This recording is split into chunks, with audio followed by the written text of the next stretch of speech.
Hey, ladies, guess what? The number one issue you tell me that you want help with on here is health and aging issues. Health and aging issues, that's the number one thing that's coming up over and over again. Now, I don't know if you saw it, but I shared a video last week about the top 12 things that our group of almost 900 women now are saying they want support in through this site. And so I will be, addressing different things over time, but I thought, I'm going to give you my take on aging and health because I think it's going to be just slightly different than a lot of things that you hear.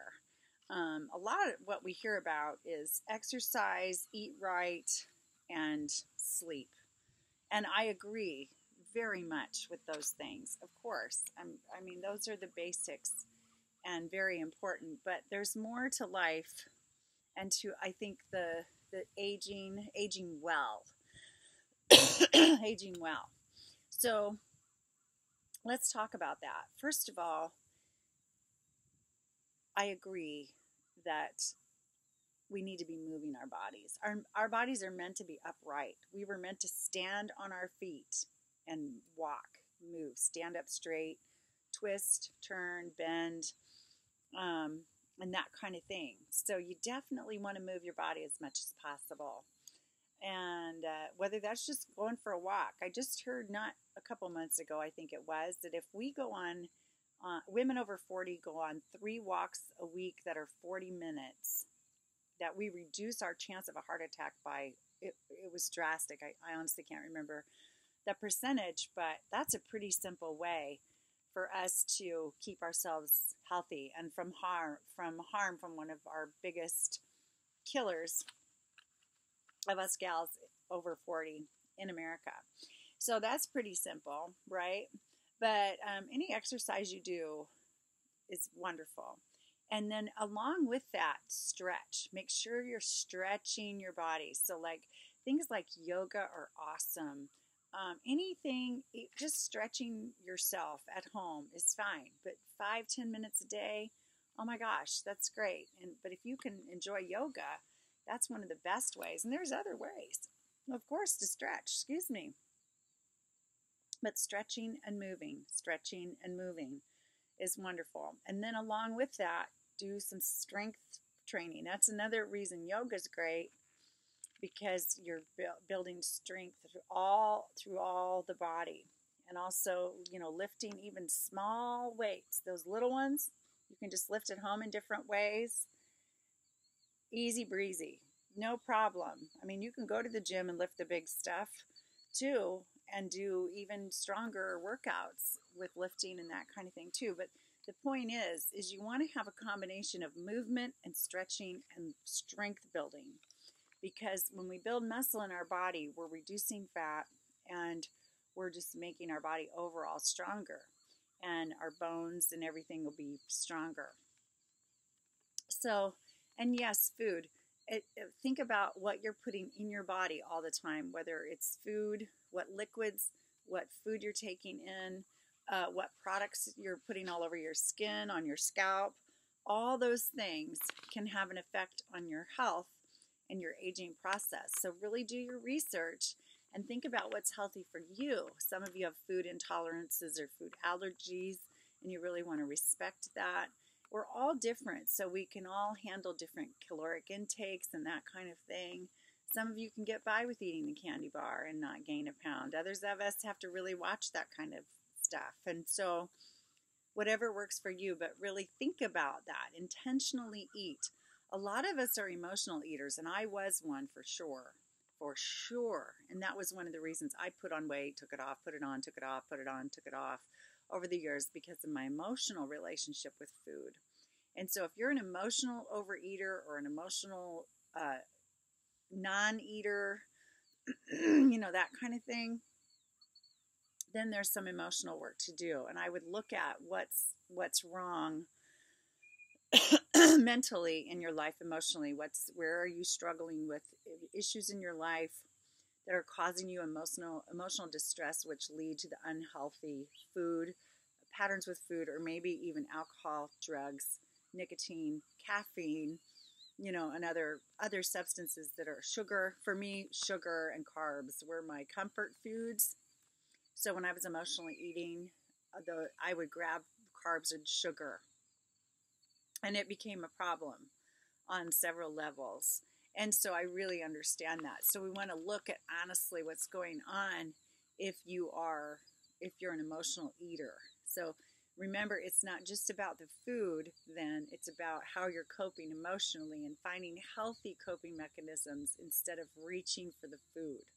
Okay? So really, really take an honest look at that. And then it's so important to rest and sleep. They're two different things. Resting isn't necessarily sleeping. So we want to get our sleep at night, of course, or whenever you sleep, and take your power nap during the day if you can. The siestas there's something to that midday break. But also resting, relaxation, doing things, just being awake and present, relaxing, right? Just relaxing, sitting and doing something you love to do. I have an aunt who loves to sew. She and I both love to do big jigsaw puzzles too, and that's very relaxing to us. You may be someone who goes for a bike ride to relax. You may be someone who lays out by the pool to relax. Who knows what you do to relax, but as long as it's a healthy choice. Oh, another thing I do to relax is I soak in a hot bathtub, like a hot bubble bath a couple times a week, and it's just very restful and relaxing for me. So make sure you're quieting yourself and doing something relaxing, listening to music, whatever it is. Make sure you're doing that. Something like that every day, every single day. Do something relaxing and restful besides getting your decent sleep within each 24-hour period. Okay? And then really choose activities that bring you joy. This is one of your most anti-aging things you can do. That one of the healthiest things you can do are these next things that aren't as traditionally spoken about, okay? And one is to engage in joy-filled activities, things you love. This may be the same list as things that are relaxing to you, but if it's not, that's great. Just do things you love, several a day, things that bring you joy. Whether it's watching your favorite sitcom on TV, talking to your best friend on the phone, writing in your journal, playing your guitar, playing with your grandkids, taking your kids somewhere cool, just working in your flower garden or your vegetable garden, cooking some cool food that's neat to you, making your favorite recipe, petting your animal, whatever it is, being with people you really, really love and enjoy. But do things you enjoy every single day, every single day. Don't let joy slip from the picture of your daily life, okay? Because you're run down with work and to the to-do list and going here and going there. And then positive relationships. Make sure that at least the top 5 people you're spending with are positive, encouraging, empowering relationships for you. Be very careful because they say we become like the 5 people we spend the most time with.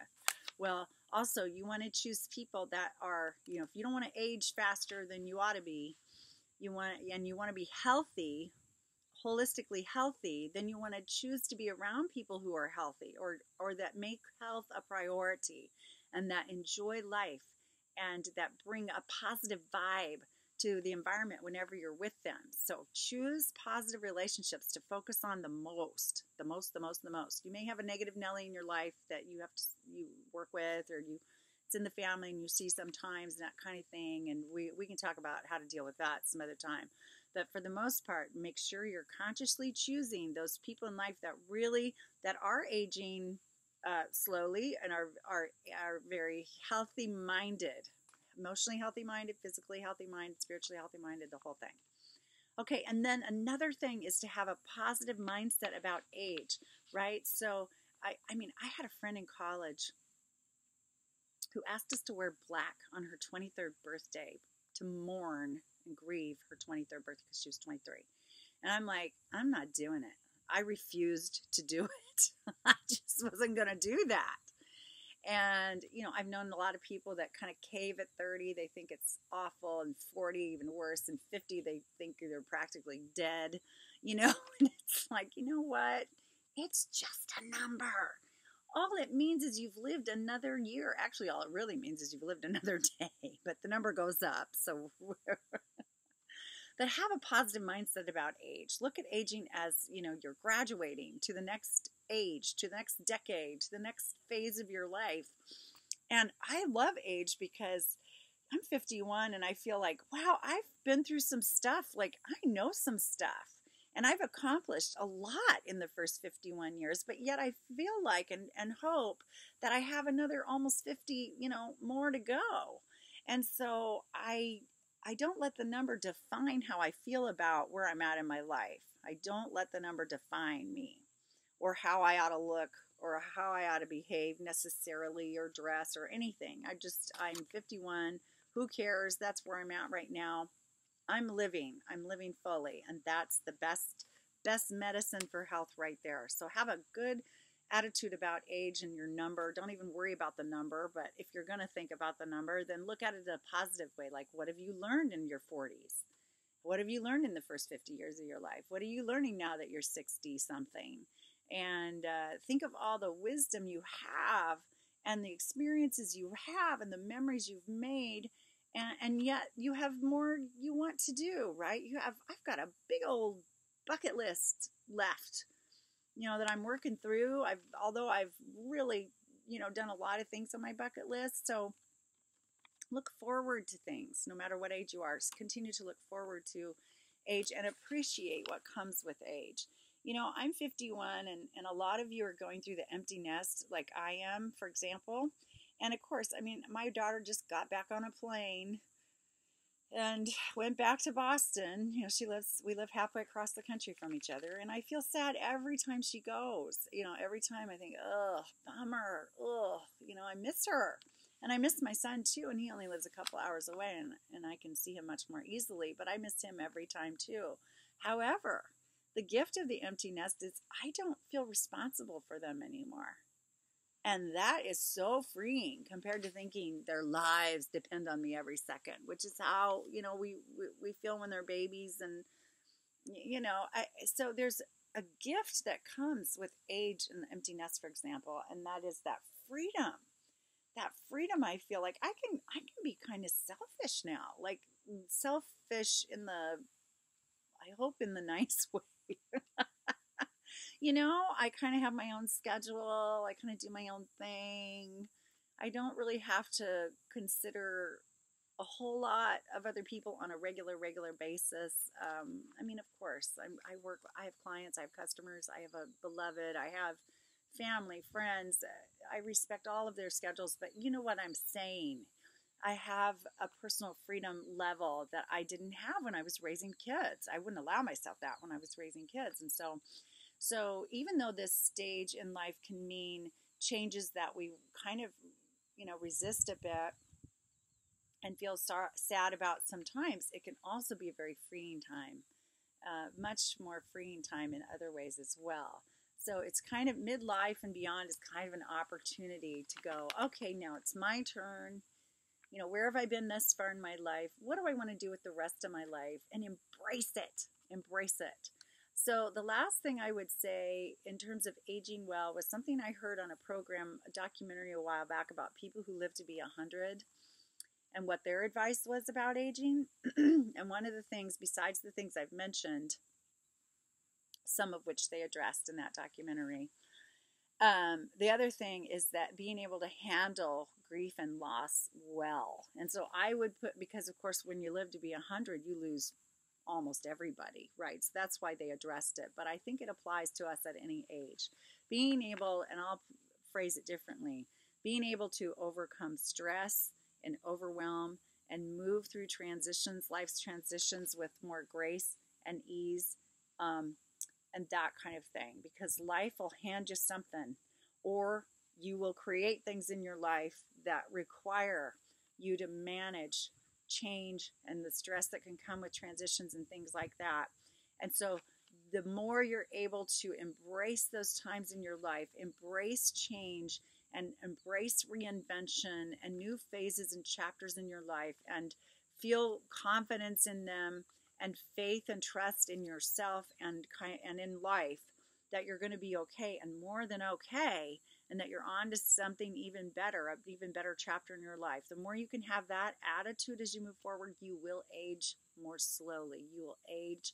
You will be embracing age much more than letting age get you down and your health going down from that attitude. So that's my take on health right now and aging, and I hope this is helpful. If you want to talk about this, anything around what you're going through in your life, comment below or send me a private message, and we'll have a call on me and get you going with what you most need in your life right now. So take care and have a wonderful day.